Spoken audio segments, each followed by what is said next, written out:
Alright, so we're getting ready to leave here on our summer road trip, and I really like the Xterra. The Xterra was a much bigger vehicle. Granted, I had everything like kind of dry packed once just to kind of see what I had, and we didn't have this cooler here. We decided we needed another cooler for vegetables and snacks and that type of thing, and that one's basically cans and that type of thing. Well, I think there's some water bottles in there. So this thing is definitely packed to the gills here. So I don't think there's any, maybe a little bit of squat, but the 4-cylinder is definitely going to be working pretty hard today.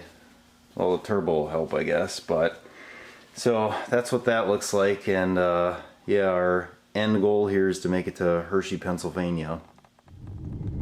Alright, so our first official stop here is going to be at the TriState Marker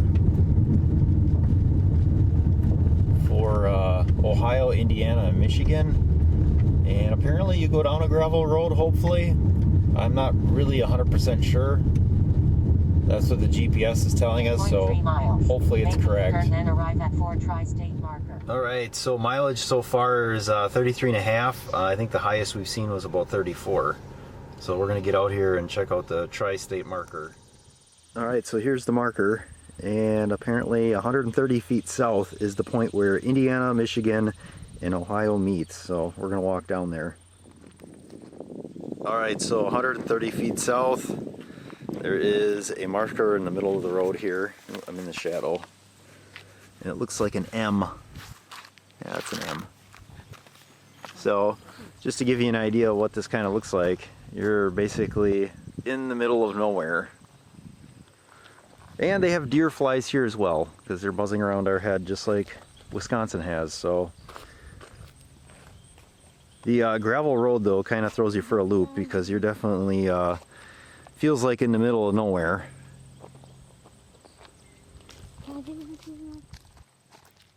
Actually, this isn't a bad place to have a vacation. I think we should just stay here. It's nice and quiet. Oops. Some tractor in the background or something doing something. Hasn't been anybody down this road yet.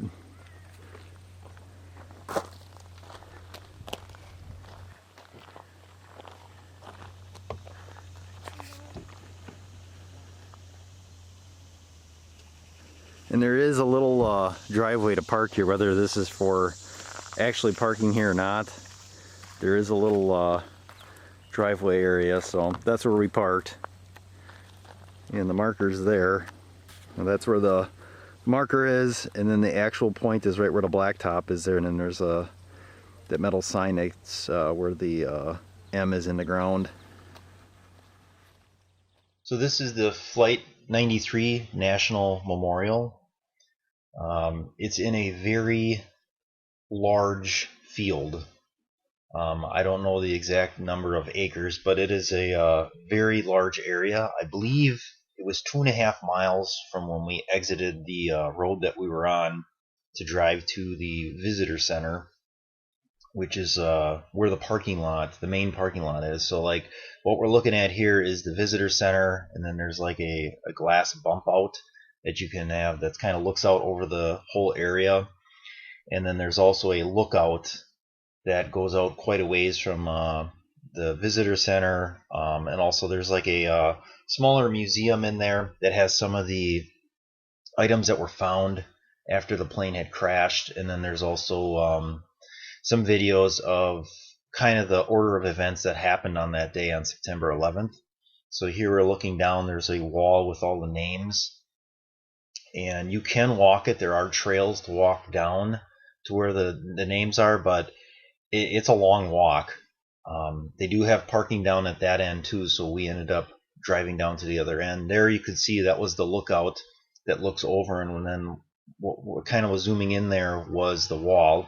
This here now is looking up at the museum visitor center area from where the wall of names are. There also is a big giant boulder that they have placed in the field where the I think the final resting place of the plane was found, or where the majority of it was found. The whole thing is still being put together yet. There's a lot of stuff that's still being built because this is so new. This here is the Tower of Voices, and it's not completed yet, but there's going to be wind chimes in it once it's all completed. And that is quite a ways away from the main visitor center slash museum area, as well as the walls. So everything is spread out. Like I said, you drive 2.5 miles into basically a farm field, which is now grass, and they've planted trees as well. All right, so now here we're at, I believe it's called Lehmans Hardware store, and this is in Kidron, Ohio, or near Kidron, Ohio, I should say. It's a store that I want to say is based towards like simpler times, or maybe like if you're Amish.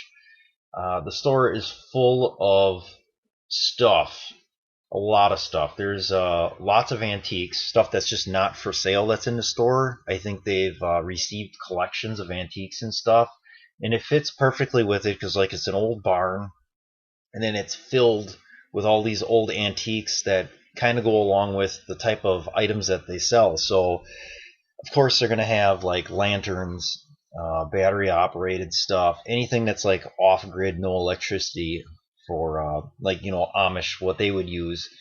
Hand pumps. I've never seen so many different styles of hand water pumps in one place. They got random stuff. There's just like some odd stuff that you catch. Like here, there's random flavors of like unique soda. I'm not sure how this fits in with the store, but you'll find pockets where there's like stuff that's way off and got nothing to do with it, but it's kind of neat because it just kind of ties in with the whole feel of the store. If you want to make your own butter, if you want to make your own soap, they have all of that stuff in the store for doing that. There's a whole selection of pocket knives. I've never seen so many cookie cutters in one place. Their kitchen area has just tons and tons of stuff. Here's a copper kettle that they have for sale that's hanging up.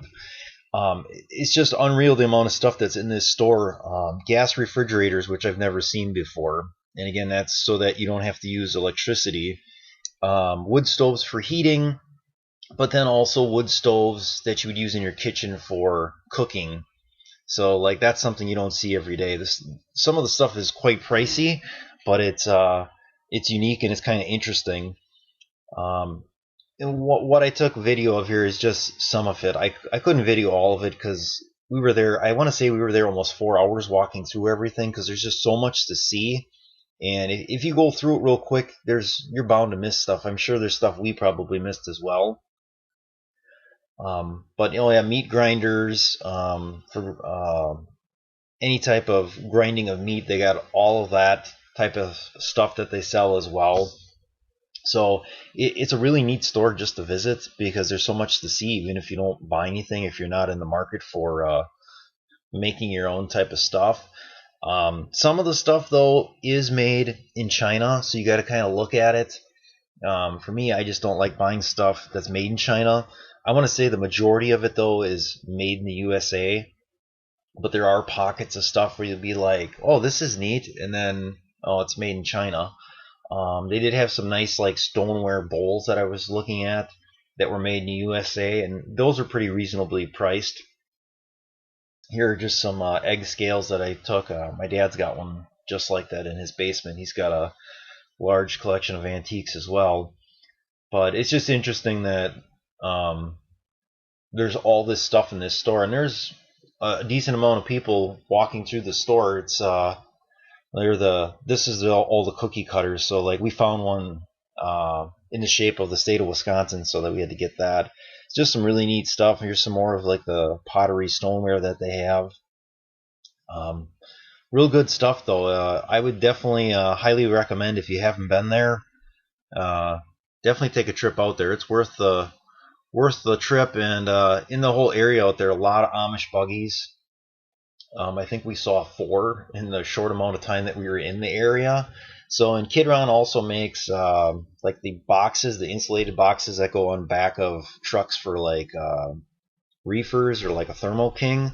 And the only reason I know that is because it's the type of box we have on our trucks that we use for delivering ice. So I saw that, and I want to say that's probably the world headquarters because it's Kidron is the brand name, and that's also the town that it's in. So definitely worth the stop here.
All right, so we made it to Hershey Amusement Park. This is actually Hershey Chocolate World. It's on top of the building.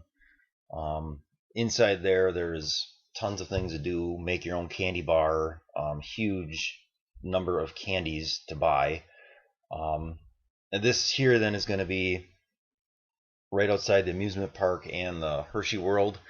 There's different characters, and they have heights, so you can kind of measure and see what rides you can go on. And then you're either like a Hershey Kiss or a Twizzler or a Hershey, and you can stand by the character and get your picture taken. There was some construction going on in the amusement park. They got some new rides coming for 2020, so they were busy working on that. This year is going to be inside Chocolate World, and like I said, lots of candy. You can buy candy in huge amounts, and then you can make your own candy bar. There's a movie you can watch, tours, and then the whole area of Hershey, Pennsylvania is very nicely maintained landscape. So if you're ever wondering about taking a trip, I'd say it's well worth the trip out to Hershey, Pennsylvania.